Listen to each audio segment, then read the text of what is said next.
یہ خط میرے سامنے پڑا ہوا ہے. اب اس خط کو بنیاد بنا کر یہ کہا جا رہا ہے کہ چونکہ آپ نے خود یہ کہا کہ الیکشن سمبل پر کسی نے حصہ نہیں لیا اور ویمن کینڈیڈیٹس کی جو لسٹ ہے وہ ایگزسٹ ہی نہیں کرتی، اس لیے ہم جمع نہیں کرا سکتے. کیا کہیے گا صاحبزادہ صاحب اس پر؟ جی بسم اللہ الرحمن الرحیم. عادل بھائی بہت شکریہ. یہ اگلا جواب دینے سے پہلے میں آپ کو ایک بات کی وضاحت کر دوں کہ اگر اس خط کو گراؤنڈ بنا کر الیکشن کمیشن نے ہماری درخواست کو ریجیکٹ کیا تو میں چیف الیکشن کمیشنر صاحب اور تمام لوگوں کے خلاف ہتک عزت کا دعویٰ دائر کروں گا. اب میں آپ کو آگے دیتا ہوں وضاحت اس کی.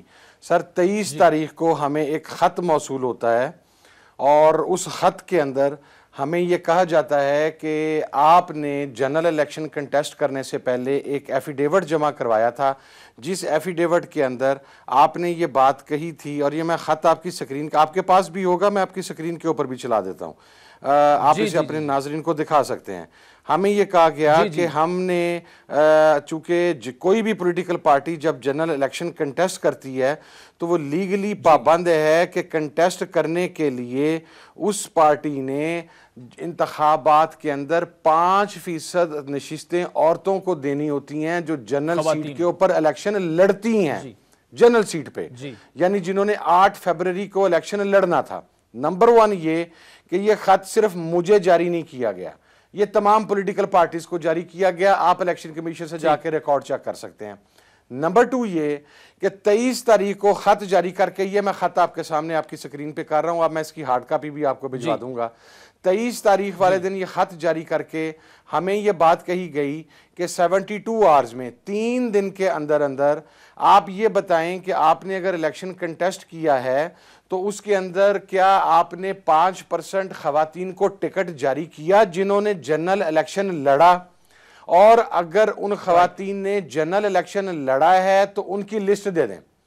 ہم نے اس کو 26 تاریخ کو جو الیکشن، اور پھر ساتھ آگے یہ بھی بتایا گیا کہ اگر ہم 3 دن کے اندر اس کا جواب نہیں دیتے تو ہمارے خلاف تعدیبی کارروائی ہو سکتی ہے، جو تعدیبی کارروائی جرمانہ بھی ہو سکتا ہے، جو ہماری سمبل کی سسپینشن بھی ہو سکتی ہے، جو ہماری پارٹی کی معطلی بھی ہو سکتی ہے.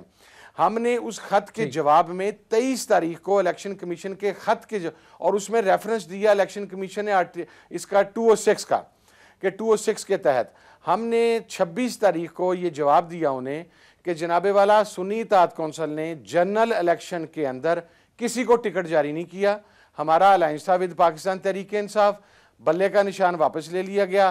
آر او نے تو پارٹی کے چیئرمین کا ٹکٹ بھی قبول نہیں کیا. حالانکہ میرا نومینیشن پیپر اٹھا کر دیکھ لیں، اس میں تحریک انصاف سنی اتحاد کونسل لکھا ہوا ہے. اگر میرے نومینیشن پیپر کے اوپر سنی اتحاد کونسل نہ لکھا ہو تو میں جواب دوں، لیکن آر او نے مجھے میری پارٹی کا ٹکٹ جمع کروانے کی بجائے میری حیثیت کر دی انڈیپینڈنٹ.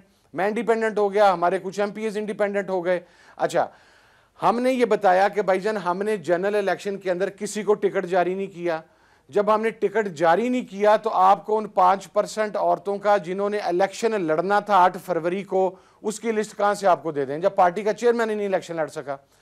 یہ تھا آرٹیکل 206 کے تحت ہمارا جواب.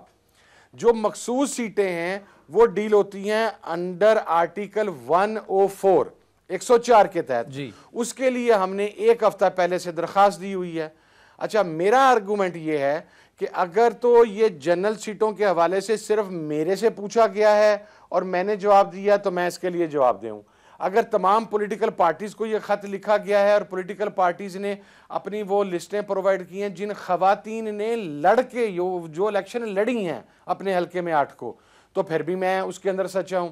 اور اگر یہ مسئلہ یہ ہے کہ آپ نے وہاں پر اس خط کو یہ بنیاد بنا لیا کہ میں نے مخصوص نشست ڈیمانڈ نہیں کی، تو پھر میرا سوال یہ ہے کہ جناب 1 ہفتے سے آپ الیکشن کمیشن میں کیا کر رہے تھے؟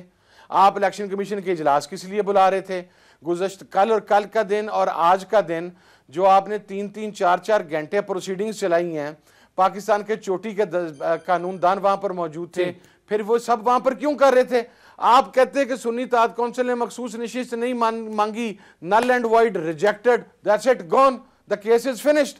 یہ ٹوپی ڈرامہ آپ نے کون سا نیا کرنا شروع کر دیا؟ لسٹ آپ ہم سے مانگ رہے ہیں جنرل الیکشن لڑنے والی خواتین کی، اور کہہ رہے ہیں کہ یہ جنرل الیکشن کی خواتین کی